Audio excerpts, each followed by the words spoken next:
Ir além das aparências, o artigo assinado hoje no site do Observador pelo André Abrantes Amaral tem este título e vai direto ao ponto no que toca a distinguir aparências de factos e factos de percepções. André Abrantes Amaral, o colunista do dia, bem-vindo. Muito obrigado. E obrigada por estar aqui connosco em estúdio. Como ponto de partida para esta reflexão, toca em 3 temas onde as percepções imperam: criminalidade, habitação e Serviço Nacional de Saúde. Têm-se descurado os factos nestes temas? Julgo que sim, julgo que tem-se descurado bastante os factos. E isso é, por exemplo, relativamente ao Serviço Nacional de Saúde. Eu, por exemplo, aqui no bairro de Alvalade, que eu moro aqui neste bairro, e vejo muitas pessoas que são imigrantes e pergunto-me quantos desses imigrantes vão de facto ao Serviço Nacional de Saúde. Porque geralmente eles são homens e quando os vejo sempre homens em grupo, sozinhos. Isso poderá colocar determinado tipo de problemas. Mas eu julgo que não colocará um problema muito grave no acesso ao Serviço Nacional de Saúde, na medida em que, à partida, os homens, quando estão ali na casa dos 30, 40 anos e vivem sozinhos, não se preocupam muito com os seus cuidados de saúde, ao ponto de andarem a recorrer ao Serviço Nacional de Saúde em grande massa.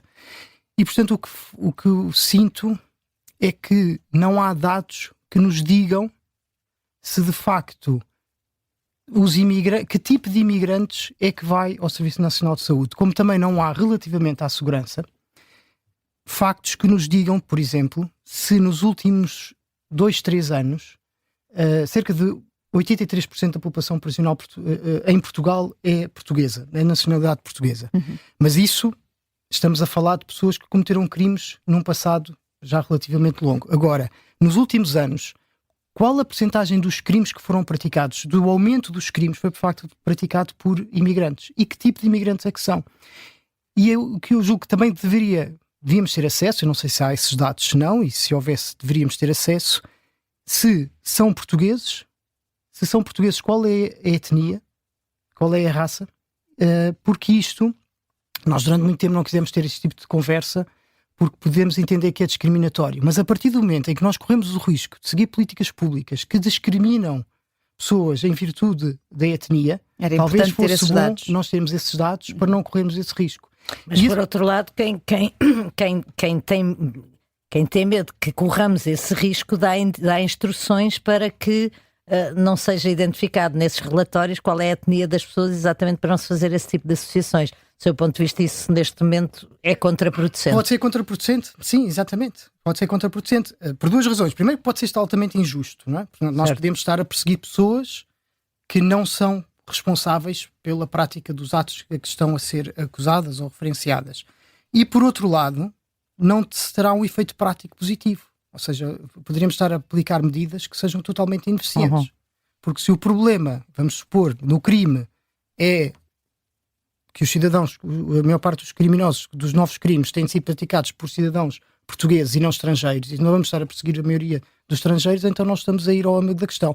E atenção que eu não estou a dizer, porque já com certeza quando se vem com esta conversa, vem-se logo dizer, está-se a tentar esconder o problema da imigração, como se não fosse problema. Não, pode ser um problema, não é isso que está aí em causa. Ou seja, se nós, como por exemplo agora se descobriu... O que está em causa é a falta de conhecimento. É a falta de conhecimento e depois da ação. Por exemplo, o que aconteceu agora no Reino Unido, que se descobriu com a questão dos paquistaneses.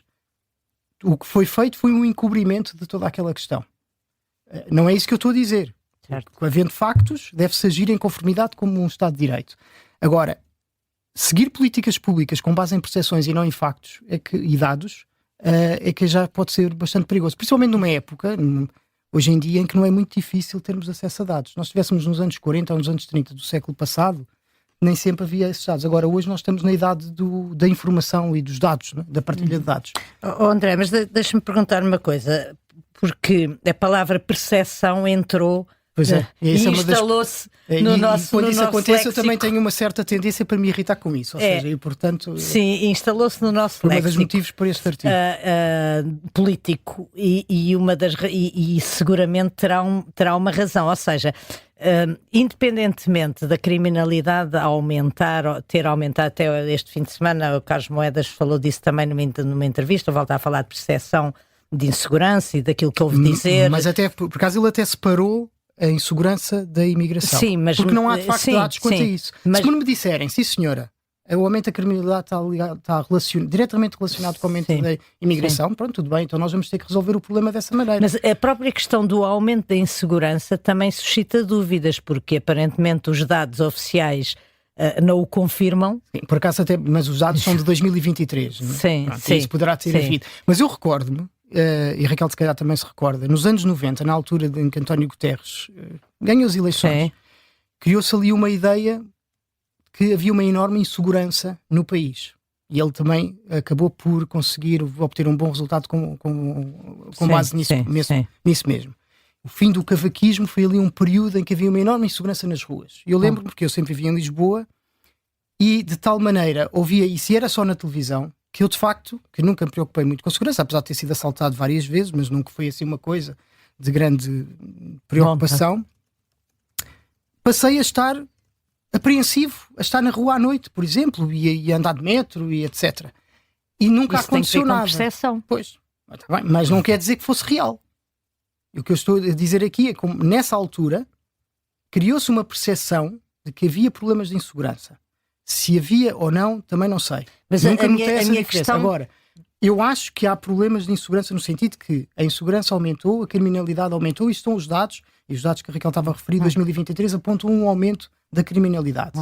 Agora, não há dados que nos possam dizer que esse aumento da criminalidade advém do aumento da imigração.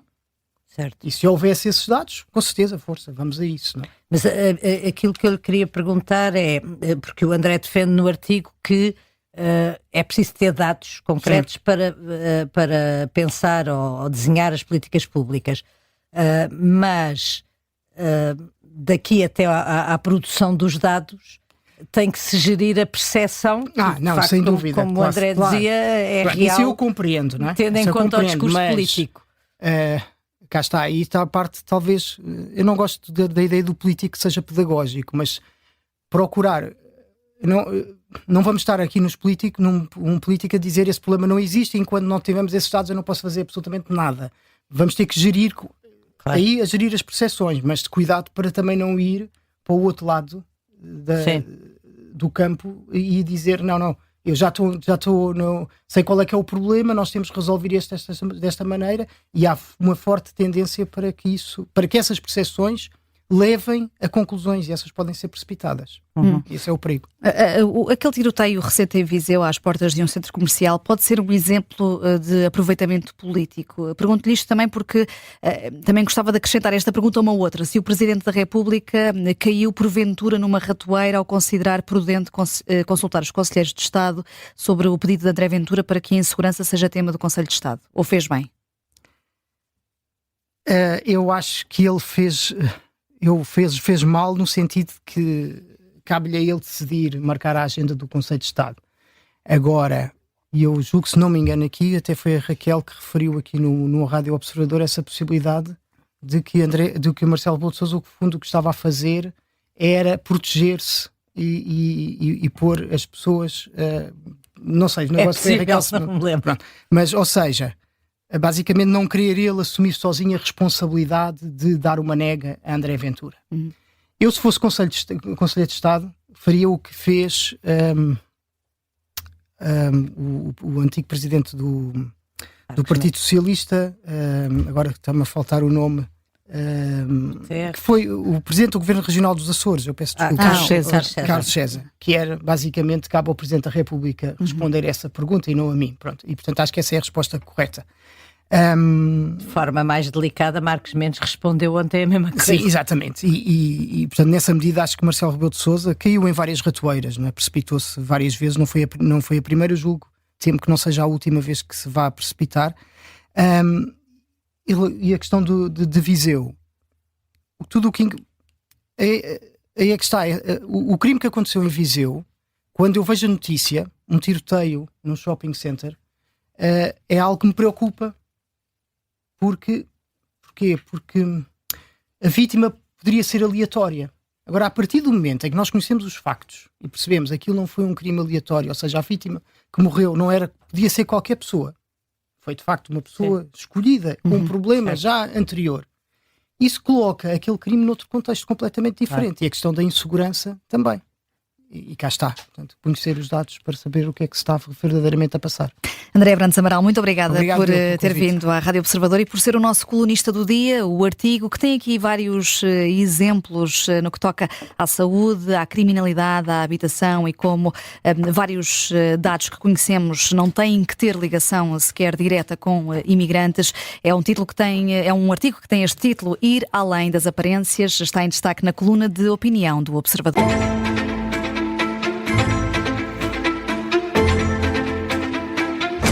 Se gostar deste podcast, pode seguir, dar 5 estrelas e comentar o episódio na Apple Podcasts ou no Spotify. Pode também subscrever e gostar no YouTube. Assim recebe uma notificação sempre que houver um novo episódio.